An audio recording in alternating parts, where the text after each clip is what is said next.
a presentation for Your Wish is Your Command. The best-selling book, The Secret and the Law of Attraction, has become an international phenomenon. But can you really think your way to happiness? A new car and riches? I don't know. I'm Julie Lancaster, and my guest is #1 New York Times best-selling author Kevin Trudeau. His newest book is Your Wish is Your Command, How to Manifest Your Desires. And we'll find out if you can indeed think your way to happiness and success. It's such a fascinating subject. I love this. Well, thanks very much. It's a pleasure to have you. Glad to be here. You know, most people know you as a consumer advocate, health advocate, whistleblower, best-selling author, controversial radio talk show host now. You have founded over 60 corporations, including the Golf Channel in the UK, 3 TV networks. You have a global business empire. Your success is unprecedented. So what is the truth about the law of attraction for you? Well, you know, a lot of people, as you mentioned, know me as author these days. Natural Cures, they don't want you to know about, was #1 on the New York Times bestseller list 26 weeks in a row. My books have actually sold close to 50 million copies around the world. And I founded 3 television networks in the UK. The Golf Channel was one of them. I've had over 60 corporations or entities around the world, and they've generated around $3 billion in business. So for years, people have always asked me, will you write a book on how to be successful? Because you have. Right. And why haven't you? And I always explain to them, if you look at all the books that have been written on the law of attraction, or how to be successful, or how to create this wonderful life, with all due respect, they're written by people who never made any money and have never succeeded. The only money they've ever made was by selling books on how to be successful. Interesting. So they never really made any money. They never did anything. And they really didn't have these great successful lives. There's one guru who's been divorced 3 times, I think. You know, he has kids out of wedlock, and he's talking about how to be a great relationship expert. You know, Barbara DeAngelis was a relationship expert, John Gray, and I think both of those relationship experts were married at one point and got divorced. So maybe they learned something from their bad experience. I don't know. But I decided to put together some information on how to be successful, how to use the law of attraction, because there is a missing secret in Think and Grow Rich by Napoleon Hill. There's a missing element to The Secret, which describes the law of attraction. I've used it. I've generated $3 billion in business over the years.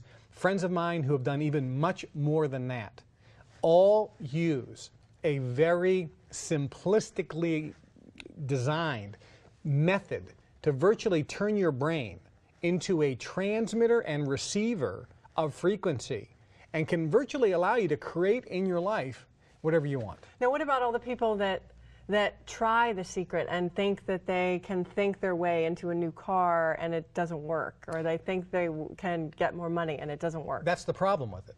When you read the book like The Secret, which is a great book, it's a great book, or many of these other ones, if you apply what is said, 95% of the people fail.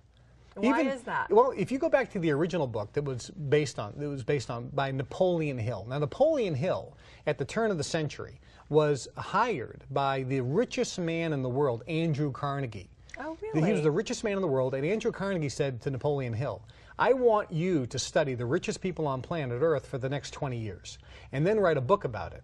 Now, all these people were involved in secret societies, by the way, including Henry Ford, Thomas Edison, Firestone. At the time, all the rich people, J.P. Morgan, the banker, were all involved in various secret societies, and they had virtual secret knowledge on how to use the law of attraction, which was kept secret from the masses. Carnegie secretly hired Napoleon Hill. He was the first breakaway, and he wanted the average person to know this information. So Napoleon Hill first wrote about it in a book called The Law of Success in 16 Lessons. Henry Ford got crazy that Carnegie allowed these secrets to be revealed. He got the book squashed, and all the real secret information edited out. And then even that book was crunched down to Think and Grow Rich, and that was edited. So people read it. Some people became successful, but very small. The majority never figured out the missing elements. Because the meat's gone, correct. Right? Now, I was inducted into an organization called the Brotherhood back in the 70s. And I actually left that organization in 1999. Was the Brotherhood similar to what you're talking about? Correct. And I learned secret information. So what I did was a couple years ago, in the Alps in Europe, I invited a few people to come in for a 2-day live event where I would teach them the secrets that I had learned and that allowed me to make virtually billions of dollars. I mean, I don't have an education. I almost flunked out of high school. I never went to college. My dad was a welder. We didn't come from the right side of the tracks. I never had any funding, no credit, no venture capital, but I learned secrets from this organization and I applied it, and it made me millions of dollars before I was 18. And I applied it and made billions over the next few years. So in the Alps, for 2 days, I taught this small group of people. Now, they paid $10,000 per person for 2 days to come to learn the secret behind the secret, or the missing key. Did you select these people? No, I invited people and they said yes or no. Okay. So they came and I recorded this information on a CD series, and that's what this is called, Your Wish is Your Command, How to Manifest Your Desires. I love the title. But let me tell you what happened.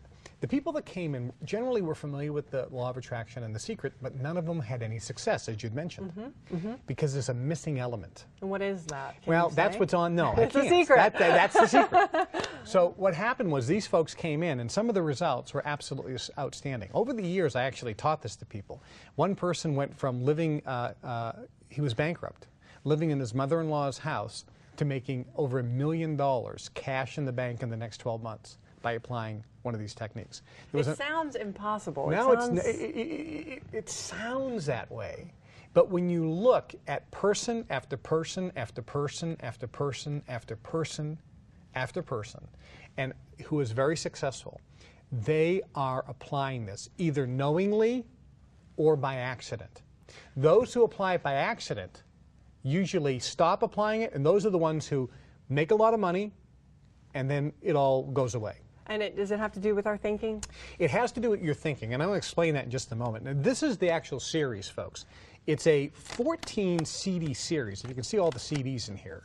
It's called Your Wish is Your Command, How to Manifest Your Desires. And part 2 is how anyone can make millions, the money-making secrets they don't want you to know about. This is the first time I've ever put this type of material out because, again, the people out there selling things on how to make money or how to manifest your desires have never done it in their life. And the only thing they do is they sell stuff on how to make money. They write a book. They're broke, living in a one-bedroom apartment. They write a book on how to create, manifest your dreams. Well, why haven't you done it first?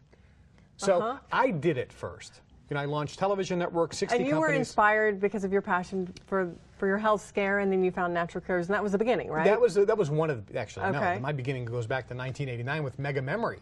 When I went on television and I founded the American Memory Institute. And even before that, back in 1975, when I co-wrote the Ginsu knife ad with a guy named Arthur Schiff. And I think I remember that. Yeah, I mean, so my background goes Am back I to the dating 70s. myself? I may be.